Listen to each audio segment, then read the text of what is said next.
Hello बच्चों, चलिए इस प्रश्न को देखते हैं। एक चुंबकीय द्विध्रुव चुंबकीय क्षेत्र की दिशा में स्थित है। इसकी स्थितिज ऊर्जा क्या है? यदि इसे 180 डिग्री से घुमाया जाए तो कितना कार्य करना होगा? तो चलिए बच्चों, हम सर्वप्रथम इस प्रश्न की मुख्य अवधारणा पर चर्चा करते हैं। तो हम लिख रहे हैं मुख्य अवधारणा। क्या लिखा बच्चों हमने यहाँ पर? मुख्य अवधारणा। तो बच्चों, इस प्रश्न की जो मुख्य अवधारणा है, उस मुख्य अवधारणा में हम क्या देखते हैं? इस प्रश्न की मुख्य अवधारणा में हम देखते हैं कि हमारे पास एक क्या चुंबकीय द्विध्रुव दिया गया है जो चुंबकीय क्षेत्र की दिशा में स्थित है। तो बच्चों, हमारे पास क्या हुआ? ये हो गया एक चुंबकीय द्विध्रुव। क्या माना बच्चों हमने? ये चुंबकीय द्विध्रुव माना।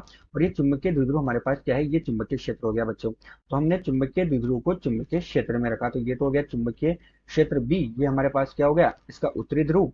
ये क्या हो गया बच्चों? इसका दक्षिणी ध्रुव। और ये चुंबकीय द्विध्रुव चुंबकीय क्षेत्र में रखा हुआ है। अब द्विध्रुव होगा तो इसकी लंबाई कितनी होगी बच्चों? 2L के बराबर इसकी लंबाई हो गई। तो जब ये चुंबकीय द्विध्रुव चुंबकीय क्षेत्र में रखा हुआ है तो इसके ऊपर क्या होगा बच्चों? एक बल आघूर्ण कार्यरत होगा। क्या होगा? एक बल आघूर्ण यहाँ पर कार्य करेगा, अर्थात इसके ऊपर बल आघूर्ण अर्थात तो यहाँ पर कार्य करेगा।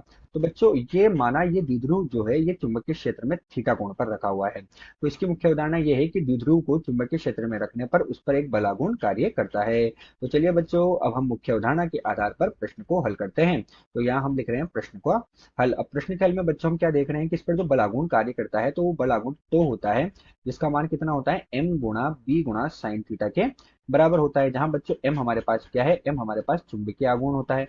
तो बल आघूर्ण होता है, m जो है वो चुंबकीय आघूर्ण होता है। उसी के साथ b बच्चों हमारे पास क्या है? b जो है हमारे पास ये चुंबकीय क्षेत्र होता है और थीटा इन दोनों के बीच का कोण होता है। तो ये हमारे पास बच्चों चुंबकीय बल आघूर्ण का मान हमारे पास प्राप्त हुआ। अब हम क्या चाह रहे हैं कि ये द्विध्रुव थीटा कोण पर रखा है, इसको हम क्या करें? अल्प कोण डी थीटा तक घुमाएं। तो इसे हम क्या कर रहे हैं? अल्प कोण डी थीटा तक घुमाएंगे। तो जब इसको हम अल्प कोण डी थीटा तक घुमाएंगे, अल्प कोण डी थीटा घुमाने पर, तो अल्प कोण घुमाने पर हमें कुछ ना कुछ कार्य करना पड़ेगा। और वही कार्य बच्चों क्या होगा? इसमें स्थितिज ऊर्जा के रूप में संचित होगा। अतः किया गया कार्य बच्चों कितना हो जाएगा? डी डब्ल्यू बराबर कितना हो जाएगा? तो डी थीटा के बराबर हो जाएगा। अर्थात डी डब्ल्यू बराबर कितना होगा बच्चों? एम गुणा बी गुणा साइन थीटा। और कितना आ जाएगा बच्चों? डी थीटा आ जाएगा। तो इसको हमने अल्प कोण से घुमाया। अब माना हम इसे कहाँ से घुमा रहे हैं?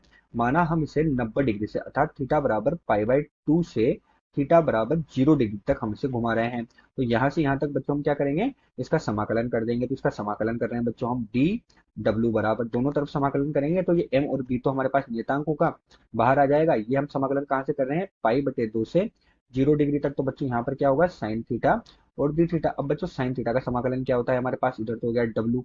साइन थीटा का समाकलन होता है ऋण कोस थीटा। तो कितना हुआ बच्चों? ऋण कोस थीटा। और इसमें हम क्या करेंगे? सीमा का मान रखेंगे, सीमा का मान रखेंगे।